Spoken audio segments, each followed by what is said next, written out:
nothing like the feeling you get when you first enter Bristol Motor Speedway. When you walk across the racetrack, when they open the gates on Friday morning most of the time, and you look around and you take it all in, and you go, holy cow, this place is just, better words for it than badass. And drivers say there is nothing like winning here. Bristol's just, it's Bristol. It's just such a legendary racetrack, and it's so exciting. I mean, it's so intense. Wins there are just really special. This place is not for the faint of heart. The way that I've had success there in the past is to respect the track, but at the same time know when you have to attack. And it can make even the biggest name drivers feel small. The first time you walk into that place and you see those banked, how highly banked the turns are, it's intimidating. When this thing gets rolling, it's not a race. It's Bristol, baby. Bristol International Speedway invites you to the first annual Volunteer 500. Here comes Earnhardt. He hits Labonte. Labonte spins in turn 2. The sold-out crowd on its feet here at Bristol as they cheer Mark Martin across the finish line. Elliott Sadler set to pull off the Bristol upset and take the Wood Brothers back to victory lane at Bristol Motor Speedway.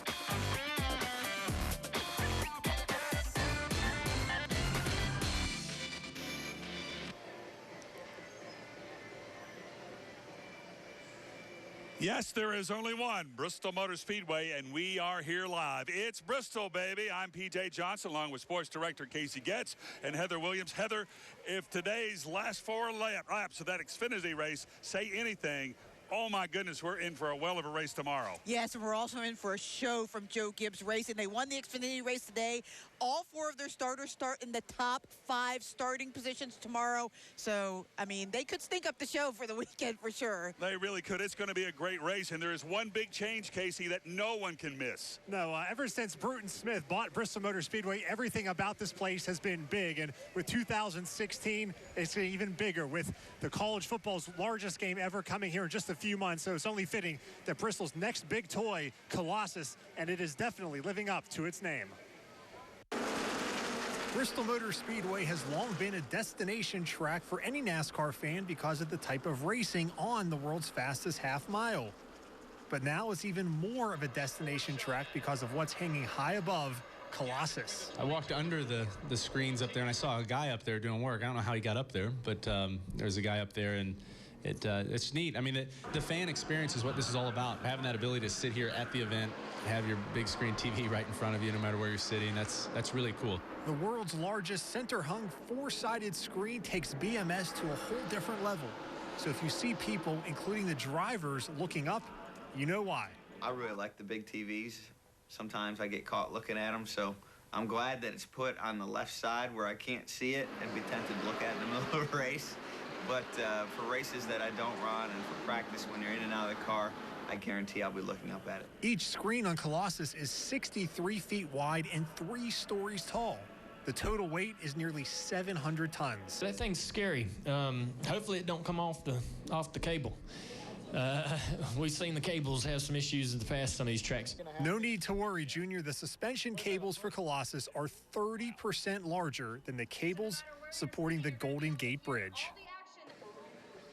So Dale Earnhardt Jr. having a little fun there, but I think we can speak on behalf of BMS. Colossus is not going anywhere. That thing is so sturdy. Those cables are so thick that's holding that up. Of course, we were here for the unveiling. I was expecting it to be nice, but it blew my mind. It is so amazing, all the things it can do. Until you see it in person, it does not do it justice seeing it on TV. You're exactly right, Casey. Thank you very much. Now, there's also a new lower downforce package in NASCAR. Basically, it's a change to the aerodynamics. So how is that going to play into a track like Bristol? We asked a few folks.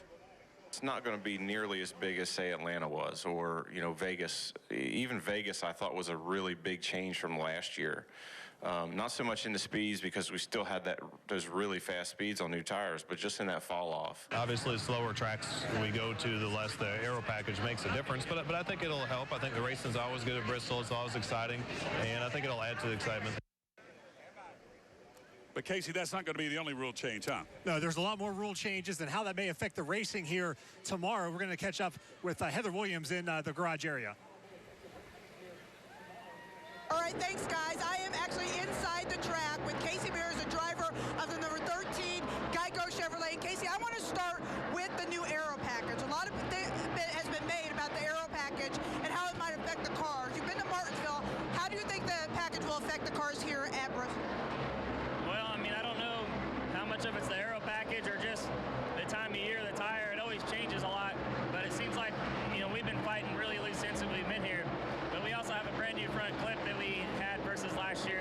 yards developed. So it's hard to really determine exactly what the reason is, but some of the loose end for sure is having a lot less spoiler than you had here at Bristol. So it's going to be interesting. There's always challenges every year when they make changes or when the team makes changes. So we're just trying to stay on top of that, and if we can get the car a little bit tighter in, I think we'll be good. Bristol's been a pretty good track for you. Maybe hasn't always showed up in the finishes, but you've run well here. What do you like about Bristol? What's cool about Bristol?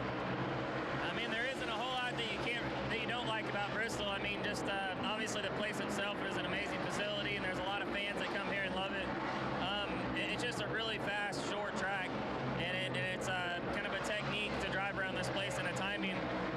It's just a lot of fun to drive. All right, thank you so much for your time. That is Casey Mears, a driver number 13, Geico Chevrolet, and we'll send it back out to you, Casey. All right, thanks a lot, Heather. Coming up, we're going to talk about how Bristol was once a small Tennessee track. Now it is the last great Coliseum, PJ. It certainly is. And I'm going to go one-on-one with a man who made Bristol what it is today. That's right, PJ, one-on-one with Bruton Smith. Up next, it's Bristol, baby. I love driving up the ramp and making that left-hand turn on top of the tire building there. It's a special win, and something I hope to do again very soon.